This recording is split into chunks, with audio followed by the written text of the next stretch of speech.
Obrigado porque você veio. Eu sou o Wagner e organizei o CONACAT para você.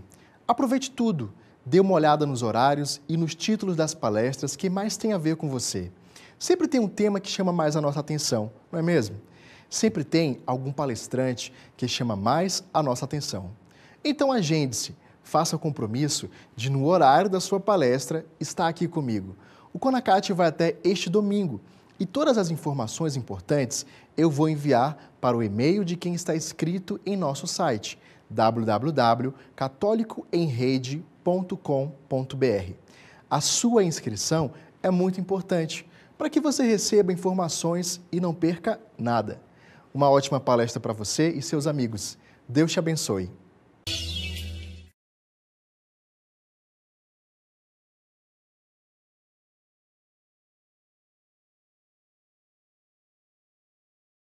Em nome do Pai, do Filho e do Espírito Santo. Amém. Saudações aos internautas que estão fazendo parte desse congresso na internet, Congresso Nacional Católico, que é de suma importância para o nosso tempo, para o momento em que nós vivemos. Uma vez em que o Papa Francisco tem fomentado e pedido, para os católicos, através desse discurso da cultura do encontro, para que os católicos possam estar cada vez mais presentes nas mais diferentes áreas, da vida social, da vida da igreja e da vida social como um todo. E a internet é um ambiente que a gente não pode deixar de contemplar nessa cultura, a qual o Papa Francisco pede para que estejamos presentes. Portanto, esse congresso é de uma importância muito grande para que, através dessas palestras, nós possamos estar conectados com as pessoas das mais diferentes localidades e possamos aproveitar nas diferentes experiências de diferentes locais aquilo que nos une dentro da Igreja de Nosso Senhor Jesus Cristo. Bom, dito isto, eu me apresento. Meu nome é Rafael Coelho, eu sou presidente da Associação Ad Maiorem Dei Gloriam. Essa é uma expressão em latim que quer dizer para a maior glória de Deus. Esse lema tem inspiração na Companhia de Jesus, no santo que lhe deu fundamento, que fundou a Companhia de Jesus, o Santo Inácio de Loyola.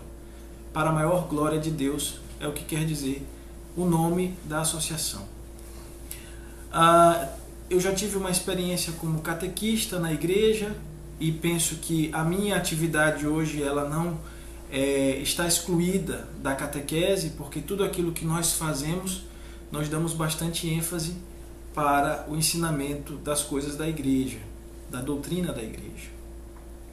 Participei na minha juventude de grupo de jovens, de ministério de música, e hoje nós temos esse trabalho com a nossa associação. A Associação Ad Maiorem Dei Gloriam ela é uma associação que visa promover a missa tridentina na Arquidiocese de São Luís. E, para tanto, ela mobilizou, através de um trabalho que já vem se estendendo aí durante alguns anos, alguns jovens das comunidades aqui da nossa Arquidiocese para esse trabalho, para um trabalho de evangelização, de catequização, para um trabalho de conscientização dos jovens católicos a respeito também da sua atividade e do seu papel dentro da igreja e no mundo. O tema dessa palestra é como formar uma confraria de seu santo de devoção, mantendo-se firme na caminhada. Bom, em primeiro lugar, de acordo com o que o tema nos propõe, a gente precisa discernir o que seria uma confraria. No caso daquilo que nós estávamos falando a respeito da experiência pessoal, de constituição de uma associação, existe essa diferença entre associação e confraria. A associação ela é uma reunião de fiéis, de pessoas no caso, mas dentro da igreja, da realidade da igreja, a reunião de fiéis que se reúnem perseguindo um objetivo comum, e daí decorrente às suas atividades. A confraria ela é a reunião de pessoas, de fiéis leigos também, mas que se reúnem em torno da devoção de um santo. Na prática, a associação de fiéis leigos e confraria, né, podem fazer coisas muito parecidas, né? Então, nesse sentido, a palavra associação e a palavra confraria, para nós, ela tem um sentido análogo, elas têm um sentido muito parecidos, né, na nossa experiência e na prática. Portanto, podemos dizer que formar uma confraria e formar uma associação de fiéis leigos passa pelos mesmos passos, né? Passa pela mesma motivação, ou seja, pela motivação de reunir pessoas em torno de um objetivo comum para poderem atuar dentro da igreja, né? E assim fazerem um trabalho de evangelização e de catequização das pessoas, né? Especificamente, no caso aqui nosso, dos jovens, estamos falando dos jovens, né? Além do grupo de jovens. Os grupos de jovens, eles são muito importantes e também frágeis, porque a juventude é aquela que vai, de alguma forma, alimentar o futuro, né, das atividades dentro da igreja mesmo, né, dentro das pessoas, dentro daquilo que os leigos se propõem a fazer.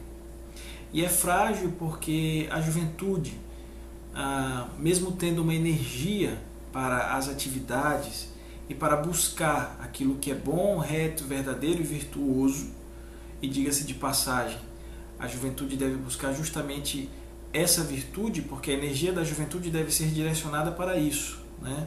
E não desperdiçada com outras coisas.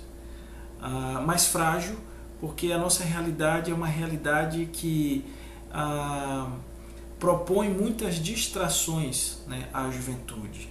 A juventude hoje tem muitas opções, né, para poder atuar em outras realidades, e muitas das vezes realidades que são danosas, né? Portanto, é uma realidade muito importante, mas ao mesmo tempo frágil.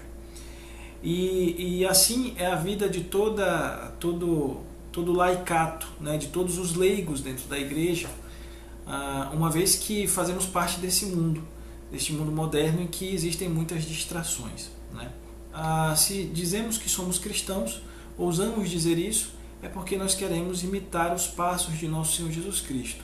Portanto, aqueles que fizeram a vontade de nosso Senhor Jesus Cristo e aqueles que estiveram mais próximos dele eram os apóstolos, né? Portanto, toda a nossa atividade da igreja deve ser encarada como um apostolado, né? E aí nós vemos a figura das associações e das confrarias dentro da igreja, que são instrumentos importantes, né, para que os leigos, né, os fiéis, possam se congregar, né, e chegar à consecução dos seus objetivos, né, da evangelização, da catequização, né, de alimentar a sua espiritualidade, né, e de seguir um caminho, né, dentro da igreja, né, no mundo, sendo também luz para o mundo, né. Assim é o chamado de nosso Senhor Jesus Cristo, né, para todos aqueles que o seguem, né, que sejamos luz, né, que sejamos sal, que tenhamos sabor, né. E aí esses instrumentos, eles são importantes, mas nós sabemos que nem sempre é fácil, né, congregar pessoas, não é fácil manter essas pessoas congregadas, e muito menos caminhando firmes, né, no mesmo objetivo. Então, qual seria, né, a estratégia ou a tática, ou existe uma fórmula, né, para que as pessoas possam de fato formar confrarias, associações, reunir-se enquanto leigos e manter-se firmes e fiéis na caminhada? Será que existe uma fórmula? Bom, não existe uma fórmula perfeita para isso, né? Não existe algo que, seguido à risca, né, vai garantir, né, o sucesso ou a firmeza de um apostolado. Mas existem posturas, né? Existem coisas que podem ser feitas e que elas são comuns a todas as atividades dentro da igreja. Eu não diria só que são comuns, mas que elas são básicas, ou seja, elas são substratos importantes para toda atividade dentro da igreja. Nós precisamos ressaltar o seguinte fato, que pessoas que se reúnem em qualquer circunstância, em qualquer lugar, né, dentro ou fora da igreja, é simplesmente chegar e reunir as pessoas e formar um objetivo e daí começarem a caminhar. Ou seja, no mundo nós vemos muitos grupos formados, né, e que caminham aí com seus objetivos, até mesmo às vezes com objetivos ruins, talvez seja o que mais existe aí pelo mundo afora. Pessoas que se reúnem com objetivos maus, né, buscando fins que não são bons fins, e conseguem aí os seus objetivos, né? Conseguem chegar lá nos seus objetivos. Então, qual seria a diferença entre esses grupos, né, que estão fora da igreja e esses grupos que fazem parte da igreja? Será que a semelhança seria simplesmente um número de pessoas que se reúnem em torno desse objetivo? Bom, existem diferenças. E essas diferenças ou esses substratos, né, que são como que um caminho que se vai, né, até chegar ao fim desse caminho, que faz a diferença para o apostolado católico.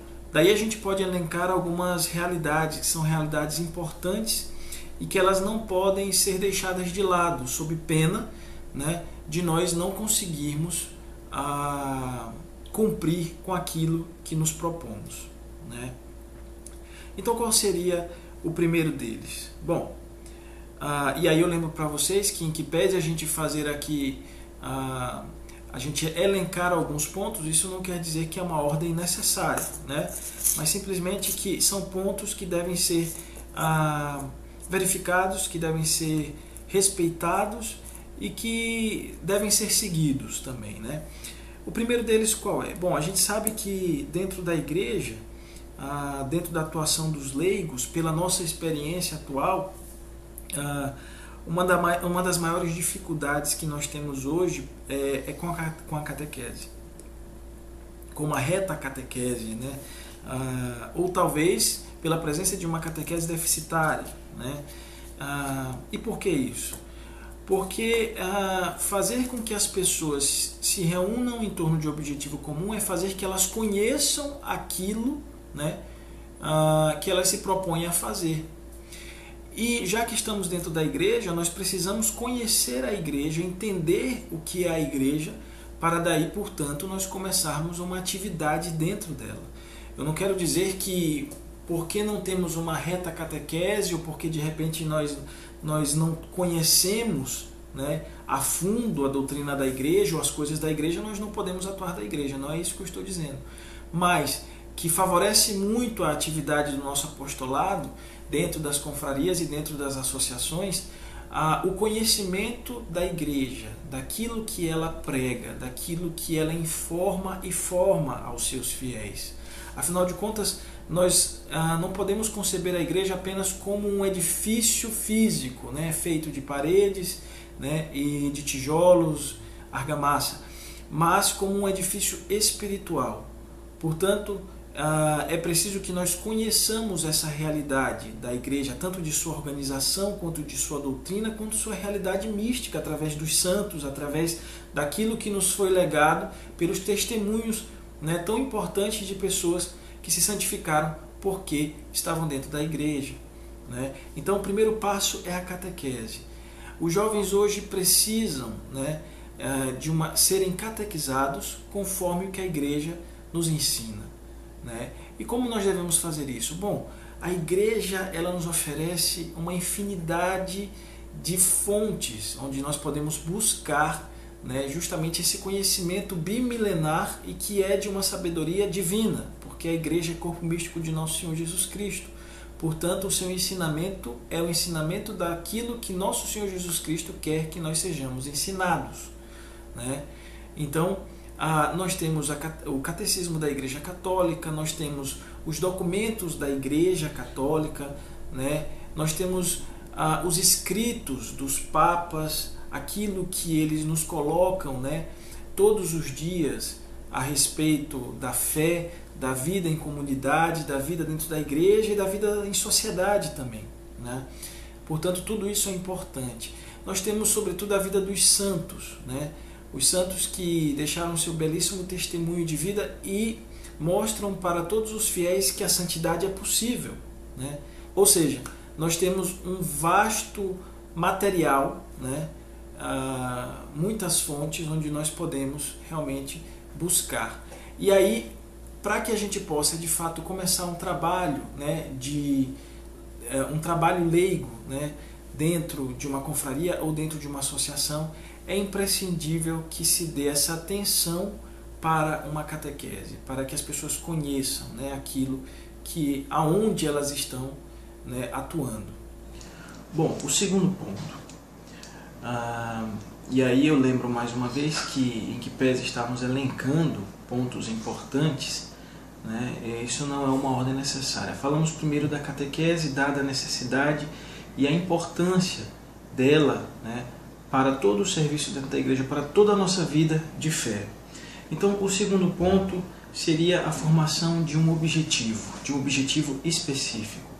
É necessário que as pessoas que se reúnem para uma atividade dentro da igreja, elas tenham a consciência de onde elas estão, qual é a realidade delas, né, do que elas dispõem, ou seja, quais os instrumentos e para onde elas querem ir, aonde elas querem chegar, ou seja, qual o fim, qual é o objetivo. Então esse é um ponto importante, a formação de um objetivo. E aí a necessidade da reunião, da conversa, né, para discernir qual seria um objetivo importante para atuar, para perseguir, né? A gente sabe que a realidade dos grupos de jovens, e aí estamos falando especificamente dos jovens, é uma realidade transitória, ou seja, aquele jovem buscando uma vida de comunidade, uma vida fraterna com outros de sua idade, né? Ele vai justamente ao encontro dos grupos de jovens, né, para vivenciar a sua fé, enfim, né, para se aprofundar e vivenciar também uma espiritualidade.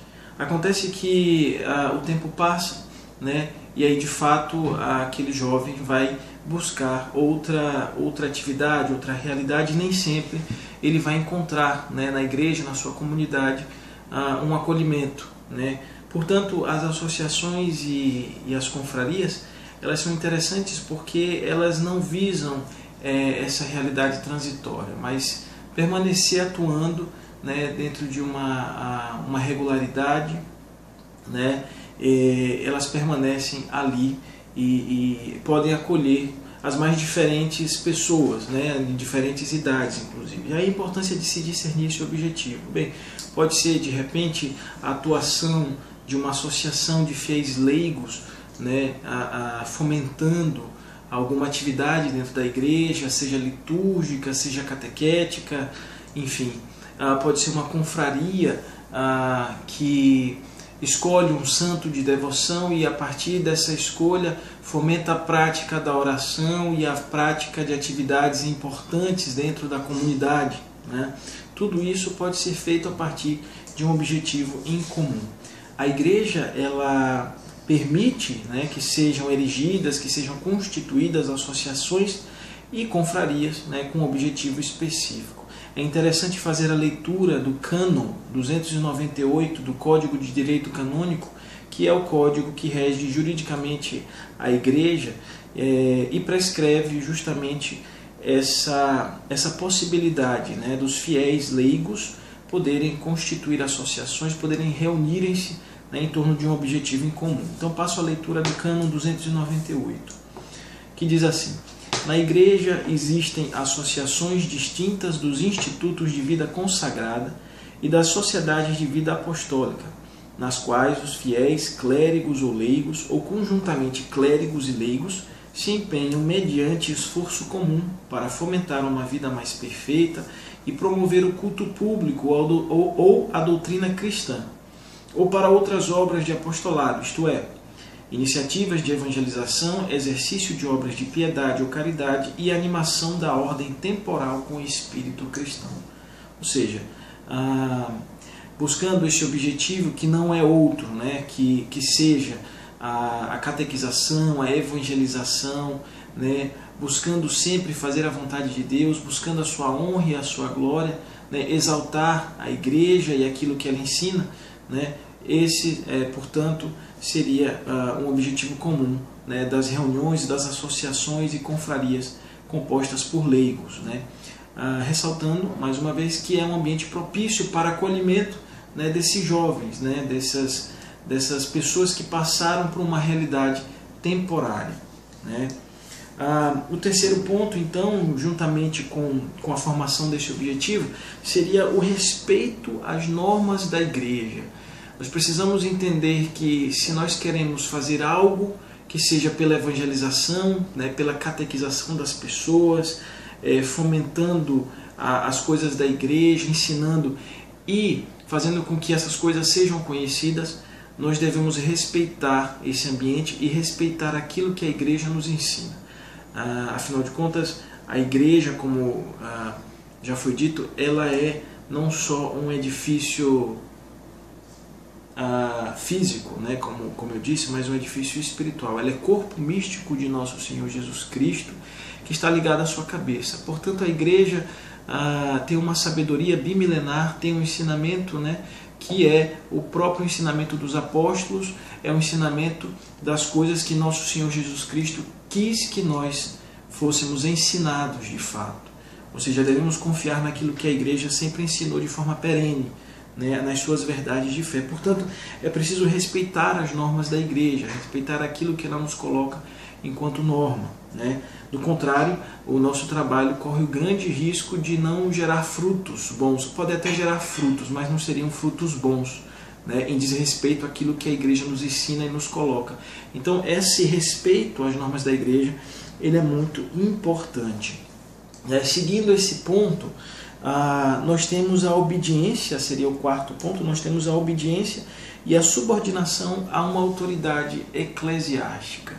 Bom, nós sabemos que, conforme foi dito aqui no cânon 298 do Código de Direito Canônico da Igreja, os leigos podem se reunir em associações, eles podem se reunir em torno de um objetivo em comum, né, para fomentar uma vida mais perfeita e promover o culto público ou a doutrina cristã, ou até mesmo para outras obras de apostolado, né?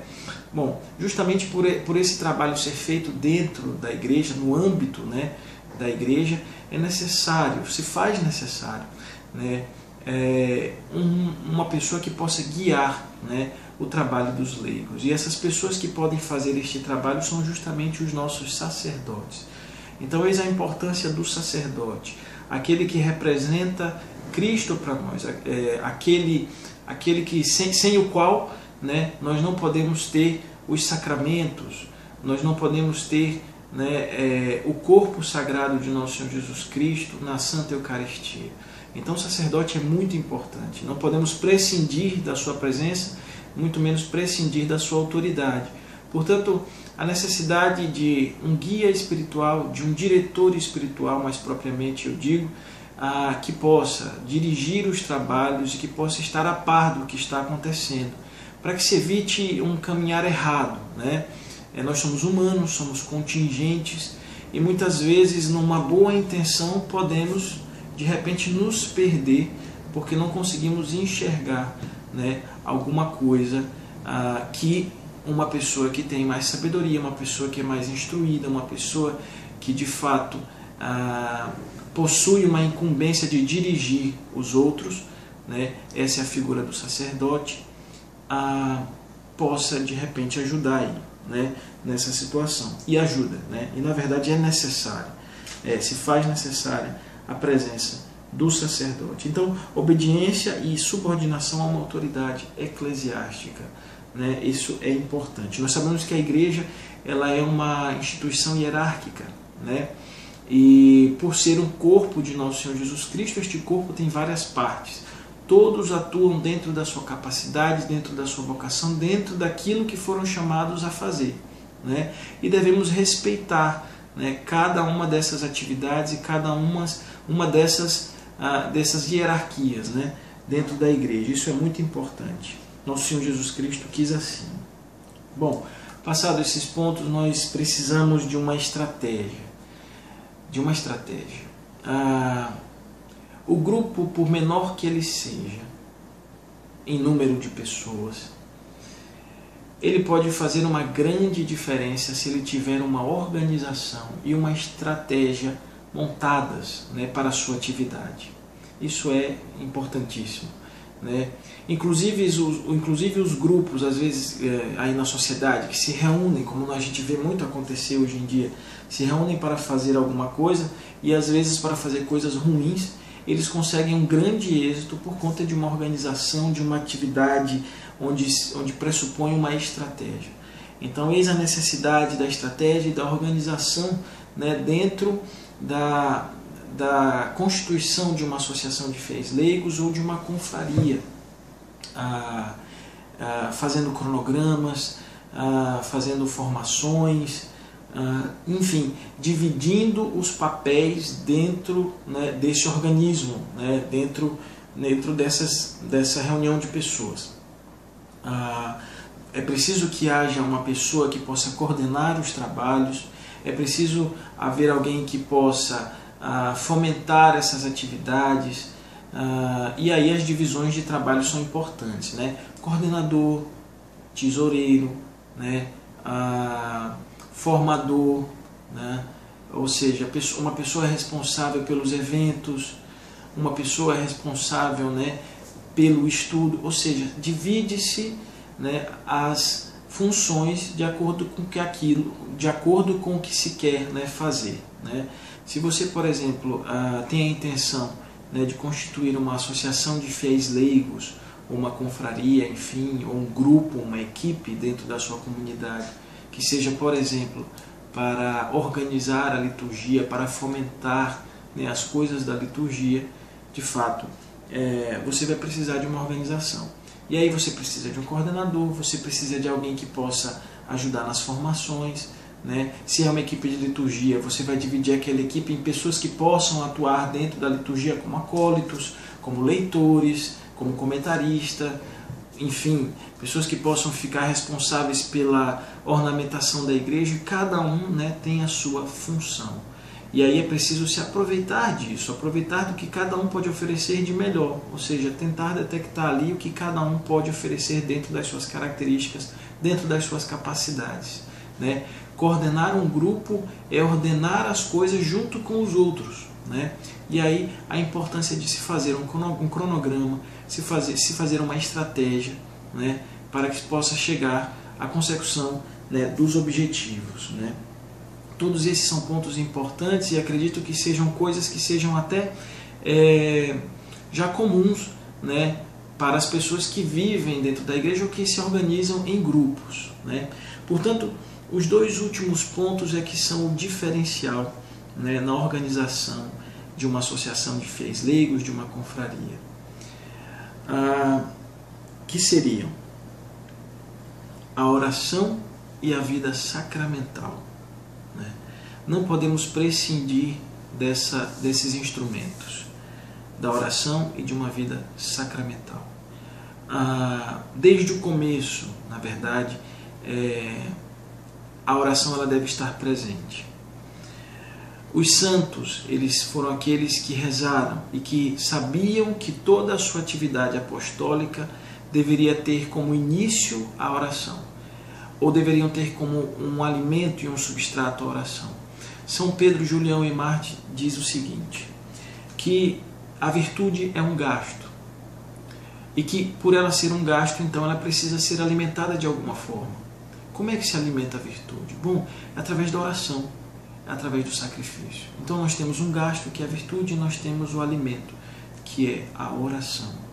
E nós não devemos prescindir dela, não devemos deixar a oração de lado. Por mais que ela possa aparentar ser difícil, né, mas esse esforço nosso é que gera bons frutos, né, perseverar na oração e na vida sacramental, que é nosso alimento.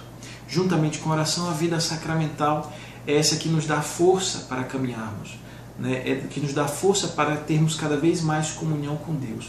Isso é muito importante porque a nossa atividade dentro de uma reunião de fiéis, ela deve ter sempre como fim Deus, a sua glória, a sua honra, que Ele seja conhecido pelas pessoas, deve ter como consequência a salvação das almas, a busca pela salvação das almas. Ou seja, é a busca pelo amor de Deus e o amor do próximo por amor a Ele, acima de tudo, que é a fonte de todo amor. Então não se pode perder isso de vista.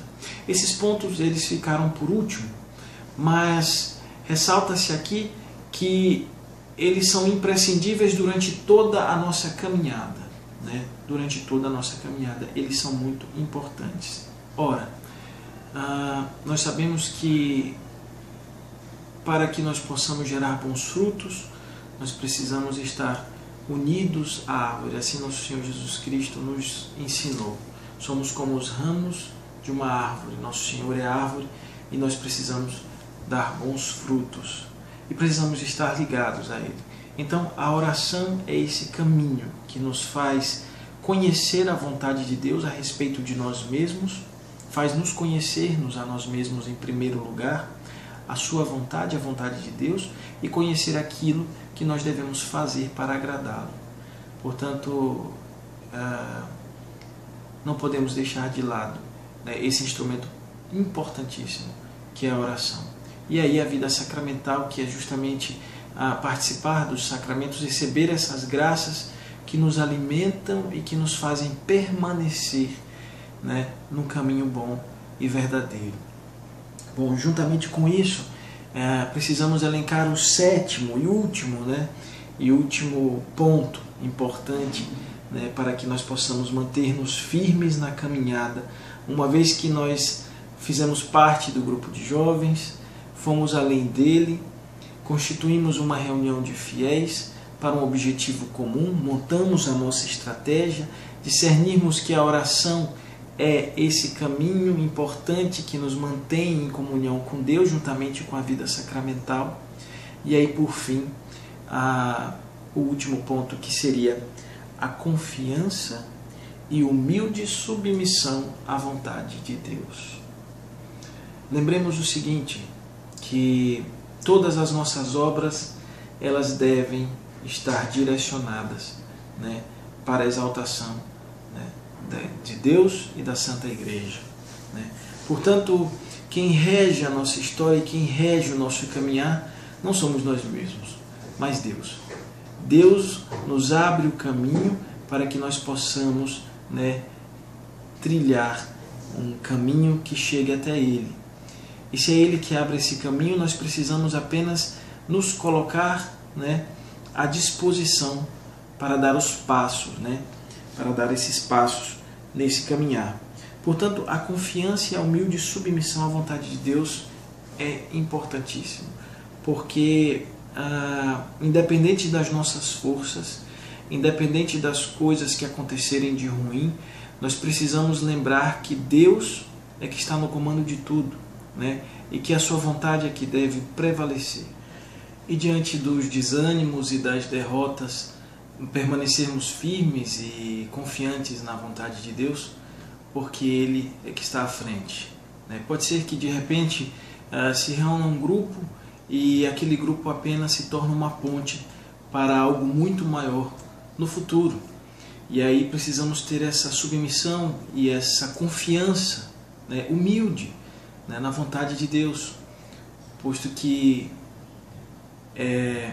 nós devemos buscar conhecer a sua vontade e buscar caminhar conforme essa santa vontade de Deus. Isso é importante.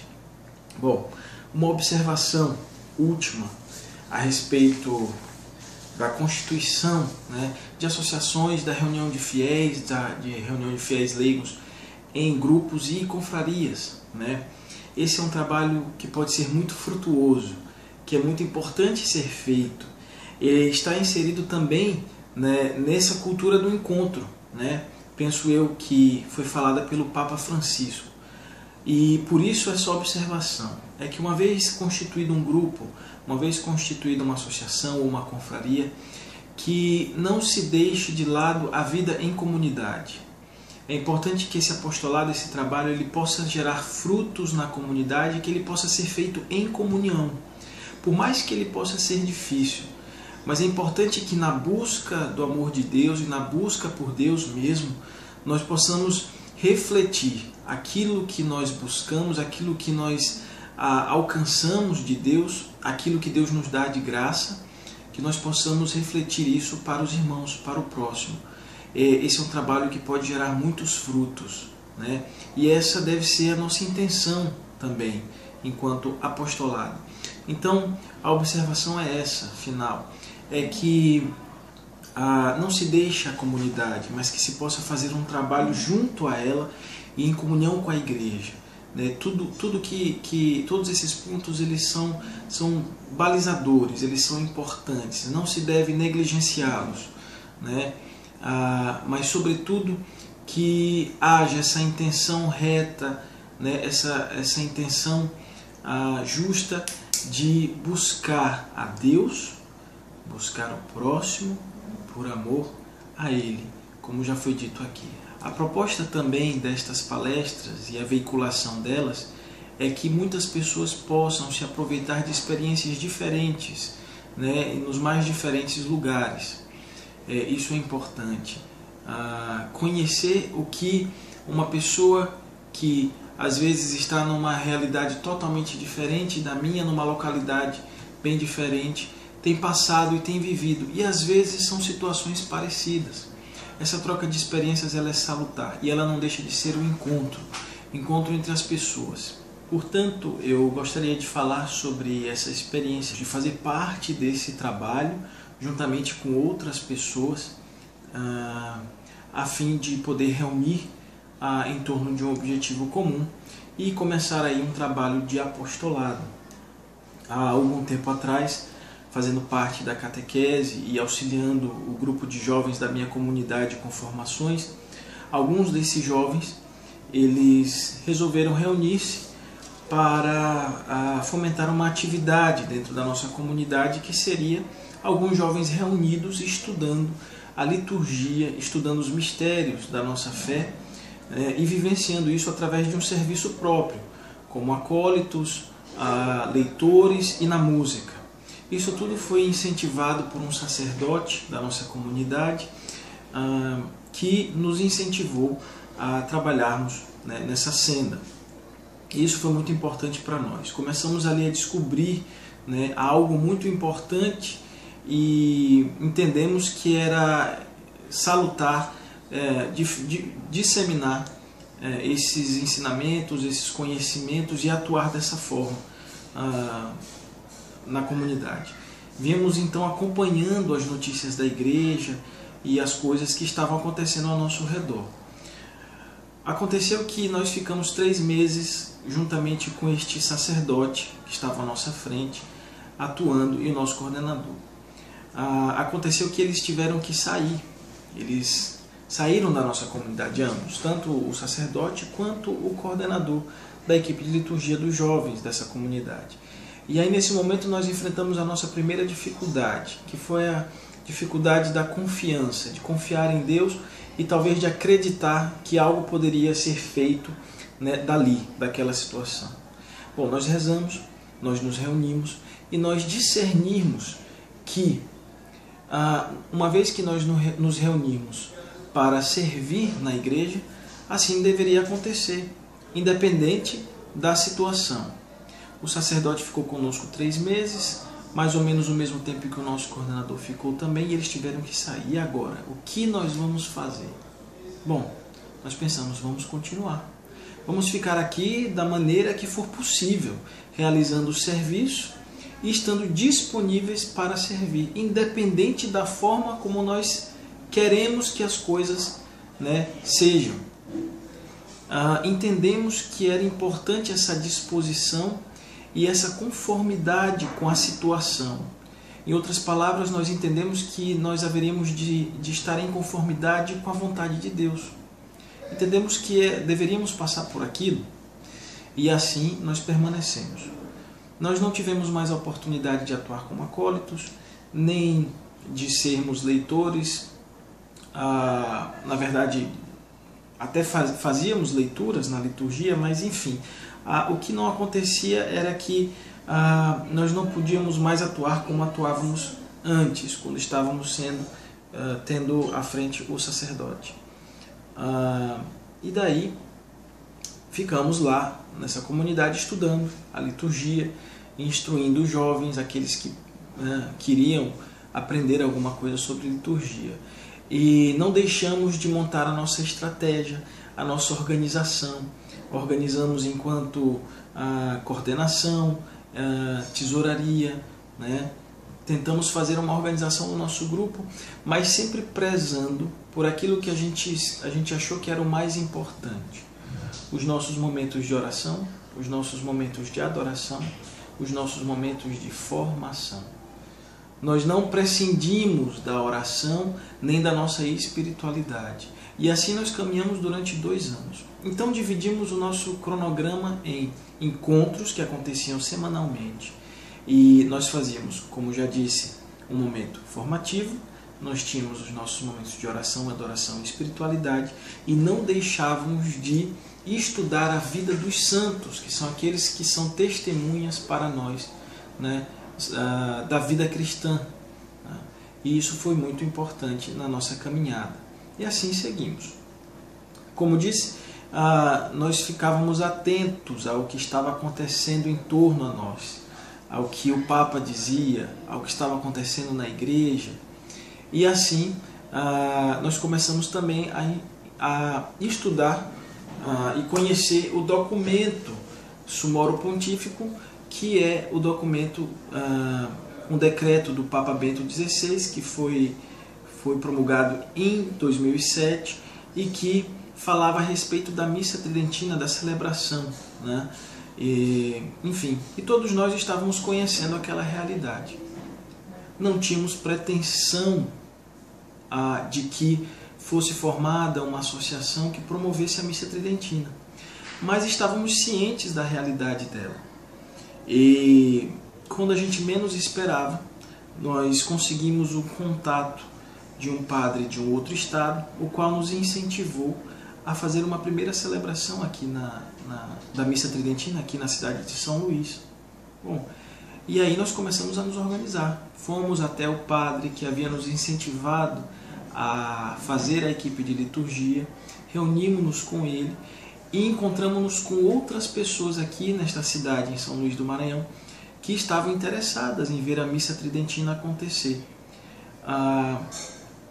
Dentro dessa reunião nós pudemos nos organizar rapidamente e fizemos uma carta para o bispo. Essa carta foi assinada por essas pessoas, por esses jovens, e assim fomos visitar o bispo e falar com ele da nossa intenção, da nossa vontade de ver celebrada aqui nessas terras a missa tridentina. O bispo nos recebeu muito bem, explicamos a nossa situação para ele e desde então começamos um trabalho de promoção da missa tridentina. Nós precisamos passar por muitas situações, tivemos algumas dificuldades, até porque todo o esquema da missa tridentina ele exige uma organização e um aparelhamento que nós não temos facilmente hoje nas igrejas, mas tivemos que ter algum esforço, né, para que de fato ela acontecesse. E foi um esforço de todos, foi um esforço comum. E diante dessa experiência que nós tivemos aqui,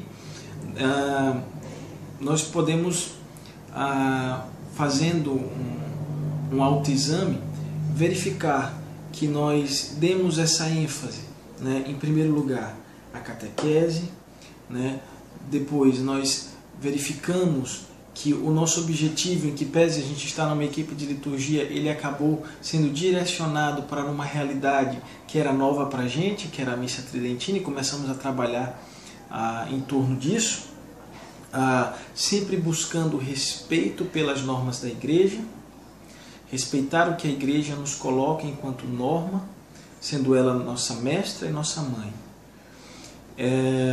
buscando ouvir os nossos sacerdotes, né? Tendo eles como nossos diretores espirituais e não deixando de lado aquilo que seria o alimento da nossa vida de apostolado, que seria a nossa vida de oração e a nossa vida sacramental. Sobretudo, confiando em Deus e entendendo que é preciso ser simples no serviço para que possamos deixar que a graça de Deus haja. sendo humildes e simples no serviço, entendendo que não é o nosso esforço pessoal que faz necessariamente as coisas acontecerem, mas, sobretudo, a graça de Deus que nos assiste e os passos que nós damos em direção a ela, para que as coisas sejam de fato concretizadas conforme a sua vontade. Como eu disse no começo deste vídeo, não existe uma fórmula para que possamos de fato montar uma confraria e fazer com que essa confraria ou esta associação de fiéis leigos ou uma reunião de leigos em grupo possa manter-se firme e fiel. Mas existem esses passos a serem dados que são importantes e que, sobretudo na oração, devemos ser fiéis e constantes, porque é isso que de fato vai alimentar a nossa vida de apostolado. Creio que muitas pessoas, Brasil afora e no mundo afora, compartilham das mesmas experiências ou de experiências parecidas. E isso ajuda para que a gente possa confirmar que existem passos e coisas importantes dentro do nosso serviço na igreja que precisam ser sempre vistos e precisam sempre de uma atenção especial. Quero terminar aqui hoje falando que tudo que se faz dentro deste serviço deve ser buscando a maior glória de Deus, a sua honra e a exaltação da Santa Igreja. E que para que isso possa de fato ser concretizado, nós não podemos deixar de lado uma pessoa importantíssima e que deve estar à nossa frente, porque ela há de conduzir os nossos caminhos, que é Maria Santíssima. Ela, nossa mãe, mãe de Deus e nossa, está à frente de todo o serviço de apostolado. E quanto mais nós confiarmos o nosso serviço a ela, com certeza nós estaremos seguros para trilhar esse caminho que leva a Deus. Agradeço a organização deste evento, agradeço a todas as pessoas que estão assistindo e ouvindo as nossas palavras. Desejo que todos possam, nesse caminhar, aproveitar aquilo que a igreja tem para nos oferecer, né?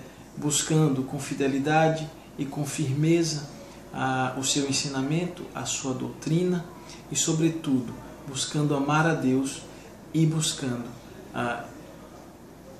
mostrar esse amor de Deus ao próximo. Salve Maria, um grande abraço a todos. Você gostou dessa palestra e quer vê-la outras vezes, não quer? A boa notícia é que você pode adquirir o acesso a essa palestra e ainda ajudar iniciativas que cuidam de mulheres grávidas que precisam de ajuda, como a Casa Provida São Frei Galvão, no Rio de Janeiro, e a Associação Guadalupe, em São Paulo. Para adquirir o acesso a essa palestra, visite o site www.catolicoemrede.com.br. Invista na sua formação católica e ajude iniciativas do bem. Obrigado por assistir.